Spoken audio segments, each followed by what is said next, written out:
नमस्ते दिल्ली बीवीपी। नया दिन, नई सोच। नमस्कार दोस्तों, मैं हूं वीरेंद्र गुप्ता और आप देख रहे हैं नमस्ते दिल्ली बीवीपी। देखिए, जो दिल्ली के सिविल डिफेंस के वर्कर्स हैं कुछ, और कुछ नहीं है बल्कि अपितु 10,792, लगभग 10,800 सिविल डिफेंस के जो मार्शल हैं वो इस समय प्रदर्शन करने पर मजबूर हैं। वो भी इसीलिए क्योंकि ये देख लीजिए कि अप्रैल से अभी तक उनको कोई वेतन नहीं मिला और अचानक से उनको बर्खास्त करने का दिल्ली सरकार ने फैसला किया है। अब पिछले कुछ समय से, लगभग एक महीने से ज़्यादा हो गया, दिल्ली सचिवालय पे प्रदर्शन कर रहे हैं, एलजी साहब के दफ्तर के सामने, और जो दिल्ली के मुख्यमंत्री हैं उनके घर के सामने भी इन्होंने प्रदर्शन किया है।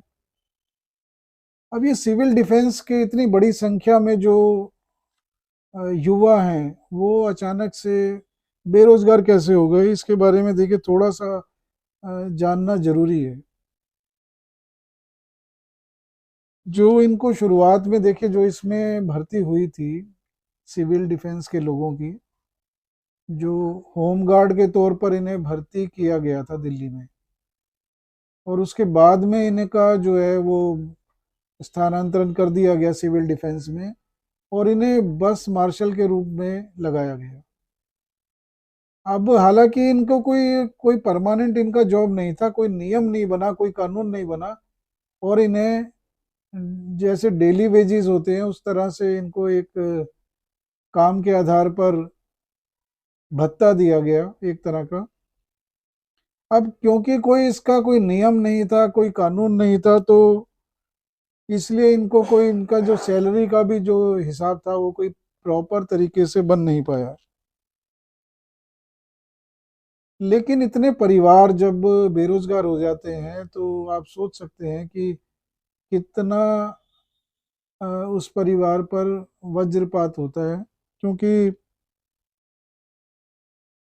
सवाल ये नहीं है कि कोई नियम बना, कानून बना या कैसे हुआ, लेकिन जो भी है,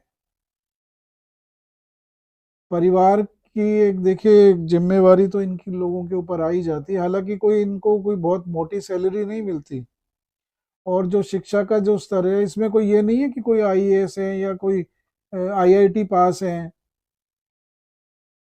या कोई बड़े विश्वविद्यालय की पढ़ाई करके आए हुए हैं। 8वीं 10वीं और ज़्यादा से ज़्यादा 12वीं या फर्स्ट ईयर सेकंड ईयर के कॉलेज के स्टूडेंट्स हैं इसमें। लेकिन इतने समय से ये देखिए अपना आंदोलन चला रहे हैं, मजबूर हैं, बेकार हैं, और बताए जा रहे हैं कि इसमें से तो एक की मृत्यु भी हो चुकी है, सिविल डिफेंस के जो ये वॉलंटियर हैं इनमें से। लेकिन दुख की बात तो ये है कि कोई मीडिया हाउस या कोई बड़े चैनल इस खबर को प्रकाशित ही नहीं कर रहे हैं और इनकी समस्याओं के बारे में जनता को बता ही नहीं रहे हैं। जब अचानक इन्हें बर्खास्त करने का जब फैसला किया गया, तो जब ये फाइल उपराज्यपाल जी के पास भेजी गई, तब भी उन्होंने कहा था दिल्ली सरकार को कि इनके ऊपर सहानुभूति पूर्वक विचार कीजिए, क्योंकि इतनी बड़ी संख्या में अगर बेरोजगार होते हैं तो इनके परिवार पे एक बहुत बड़ा संकट आ सकता है। आखिर है तो ये देखिए, जिम्मेवारी तो दिल्ली सरकार की है ना ये। हालांकि टेम्परेरी बेसिस पे है ये, लेकिन ये भी एक दिल्ली सरकार की कमी बताई जाएगी कि कोई इनको नियम कानून बनाकर और इनका प्रॉपर एक सैलरी का कोई हिसाब बनाकर इनको भर्ती क्यों नहीं किया गया। अब सरकार ने कोई कानून नहीं बनाया इनके लिए, तो इसका खामियाजा ये क्यों भुगते हैं, ये एक बड़ा सवाल है, दिल्ली की जनता भी ये पूछ रही है। लेकिन दुख की बात तो ये है दोस्तों कि जो दिल्ली के मुख्यमंत्री हैं वो अपने अन्य कामों में बिजी हैं। इनकी सुध लेने का इनके पास समय ही नहीं है। इनके पास समय होता है कि चुनावों के लिए अन्य राज्यों का दौरा करें, या इस समय तो जो जनादेश चलाया हुआ है इसमें कि दिल्ली के मुख्यमंत्री अगर गिरफ्तार होते हैं तो वो जेल से ही चलाएं अपना शासन, या इस्तीफा दें।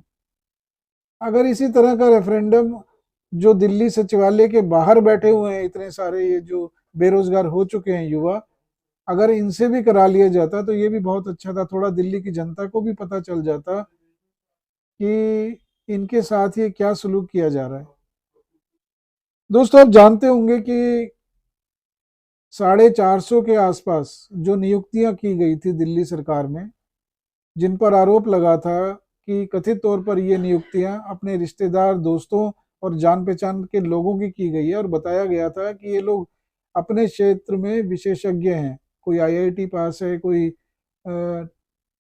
टेक्निकल तौर पर इतना सुदृढ़ है कि परामर्शदाताओं के रूप में इनकी नियुक्तियां की गई, और सैलरी इन्हें 50,000 से लेकर 2.5 लाख तक दी गई।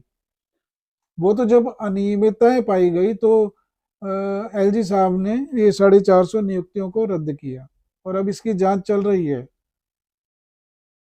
लेकिन इतने पहले तो बात ये नहीं होता कि ये कोई नियुक्तियां कैसी हैं कैसी नहीं है, वो एक अलग विषय है। लेकिन वो लोग तो चलिए काबिल हैं, वो तो लोग अपना कुछ ना कुछ अपना साधन निकाल लेंगे, लेकिन जो ये गरीब तबके के लोग हैं ये कहाँ जाएंगे। देखिए, अपना चेहरा चमकाने के लिए आप कुछ भी कर सकते हैं, ये एक, इसको मैं ठीक या गलत कुछ भी नहीं कहूंगा, लेकिन इतने परिवारों को इस तरह से सड़क पर ला देना, ये तो कोई मानवीय दृष्टिकोण से भी कोई अच्छी बात नहीं है। अब इस बात की कोई वजह नहीं है। देखिए, अब इनका क्या भविष्य होता है ये तो अभी भविष्य ही बताएगा। लेकिन इतना जरूर है कि दिल्ली की जो जनता है और जो मानवीय पक्ष है, वो इन गरीब परिवारों के युवाओं के साथ है। और हमें बड़े ये शर्म की बात है कि जो बड़े मीडिया हाउस हैं, कोई टीवी पे डिबेट नहीं आती इनकी, कोई इनकी कोई सुध लेने वाला नहीं है, और सिर्फ कुछ मीडिया के चैनल, और मीडिया के भी मैं नहीं कहूँगा बल्कि यूट्यूब के कुछ छोटे चैनल इसके बारे में बात कर रहे हैं।